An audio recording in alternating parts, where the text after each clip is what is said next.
नमस्कार दोस्तों, स्वागत है आपका आपके अपने YouTube चैनल ऑफिशियल नयन सामान्य ज्ञान जीके में। तो दोस्तों, आज की इस वीडियो में हम लोग मौर्य साम्राज्य को पढ़ेंगे।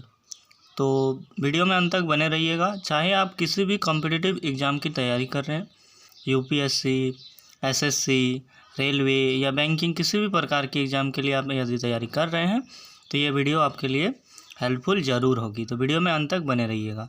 और यदि हमारे चैनल में नए हैं तो चैनल को सब्सक्राइब कर लीजिए और साथ ही बेल आइकन को प्रेस कर लीजिए। और हमारे प्रीवियस वीडियोस को देखने के लिए आप हमारे चैनल में जाके प्लेलिस्ट चेक कर सकते हैं, जिसकी सारी प्लेलिस्ट बना दी गई है। तो आप लोग एक बार ज़रूर देखिएगा। तो बिना देरी किए चलिए आज के टॉपिक को हम लोग स्टार्ट करते हैं।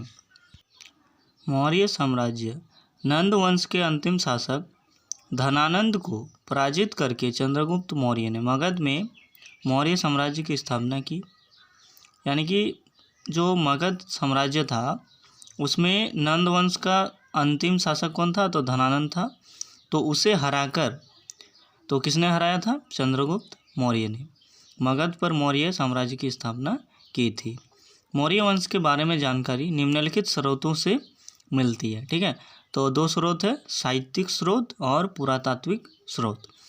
तो साहित्यिक स्रोत में आता है अर्थशास्त्र, जो कि चाणक्य द्वारा लिखित पुस्तक है, इंडिका, ठीक है, मेगास्थनीज, मुद्रा राक्षस विशाखदत्त द्वारा लिखित है, ठीक है, और जैन और बौद्ध ग्रंथों से मिलती है।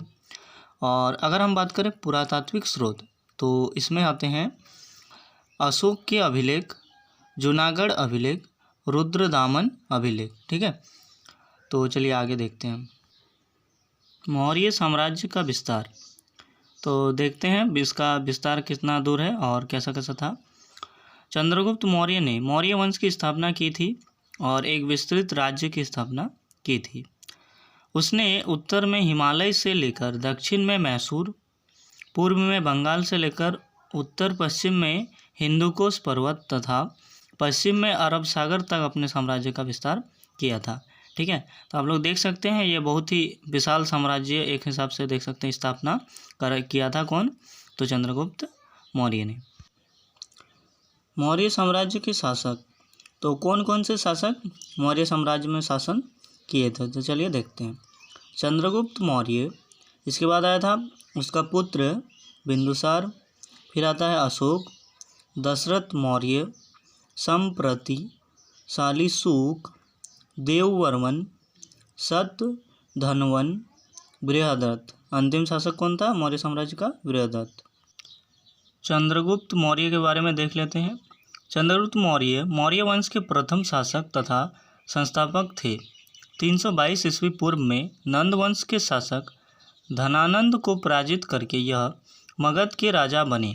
चाणक्य को चंद्रगुप्त ने अपना प्रधानमंत्री बनाया और चाणक्य को कौटिल्य या और विष्णुगुप्त भी कहते हैं। ठीक है, तो चाणक्य कौन थे? तो चंद्रगुप्त के गुरु थे। ठीक है, और धनानंद को हराने के लिए कौटिल्य ने ही, यानी कि चाणक्य ने ही चंद्रगुप्त की सहायता की थी और ये उनके चंद्रगुप्त मौर्य के गुरु थे। ठीक है, और बाद में उसे अपना प्रधानमंत्री बना लेता है। ठीक है, तो और इसका दो अन्य नाम है, कौटिल्य और विष्णुगुप्त, तो याद रखिएगा।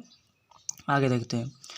धनानंद को हराने के बाद चंद्रगुप्त मौर्य ने धनानंद की पुत्री दुर्धरा से विवाह कर लिया। ठीक है, तो ये चंद्रगुप्त ने क्या किया कि धनानंद की पुत्री दुर्धरा से विवाह कर लिया था।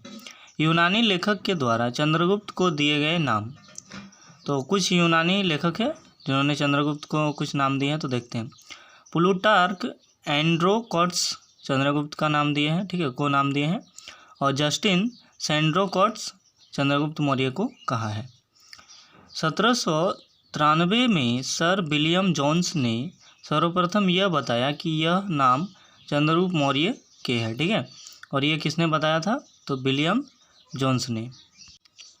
305 ईस्वी पूर्व में सेल्यूकस निकेटर ने मगध पर आक्रमण कर दिया, किंतु चंद्रगुप्त मौर्य ने उसे परास्त कर दिया और उसकी पुत्री कॉर्नेलिया, जिसे हेलेना भी कहते हैं, से विवाह कर लिया। ठीक है, 305 ईस्वी में क्या हुआ था? सेल्यूकस निकेटर और चंद्रगुप्त मौर्य के बीच युद्ध हुआ था और उसमें चंद्रगुप्त मौर्य जीत जाता है और जो सेल्यूकस निकेटर है उसका पुत्री से वह कॉर्नेलिया से विवाह कर लेता है। ठीक है, तो सेल्यूकस निकेटर कौन था? तो ये सिकंदर का सेनापति था। युद्ध की शर्तों के अनुसार सेल्यूकस निकेटर ने 4 प्रांत काबुल, कंधार, हेरात और मकरान चंद्रगुप्त मौर्य को दिए। ठीक है, तो युद्ध के शर्तों के अनुसार ये 4 प्रांत दिए थे चंद्रगुप्त मौर्य को।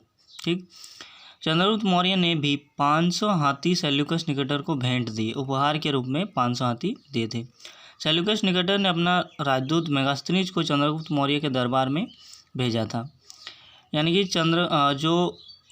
सेल्यूकस निकेटर है वो अपना राजदूत को चंद्रगुप्त मौर्य के दरबार में भेजा था ताकि उस पर निगरानी रखा जा सके कि उसकी बेटी को किस प्रकार वह रख रहा है। मेगास्थनीज की पुस्तक इंडिका में मौर्य वंश की जानकारी मिलती है।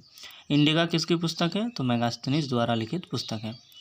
जैन गुरु भद्रबाहु से प्रभावित होकर चंद्रगुप्त मौर्य ने जैन धर्म को अपना लिया और कर्नाटक के श्रवणबेलगोला में 298 ईस्वी पूर्व में सलेंखना विधि द्वारा प्रांत त्याग दिए। ठीक है, चंद्रगुप्त मौर्य का मृत्यु कब होता है? 298 ईस्वी पूर्व में, और स्थान को याद रखिएगा कर्नाटक में श्रवणबेलगोला।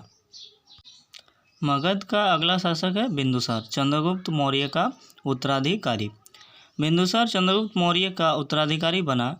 इसकी माता का नाम दुर्धरा था। बिंदुसार को अमित्रघात भी कहते हैं। अमित्रघात का अर्थ है शत्रु का नाश करने वाला। ठीक है, तो प्रश्न आएंगे कि मौर्य साम्राज्य का किस शासक को अमित्रघात कहते हैं?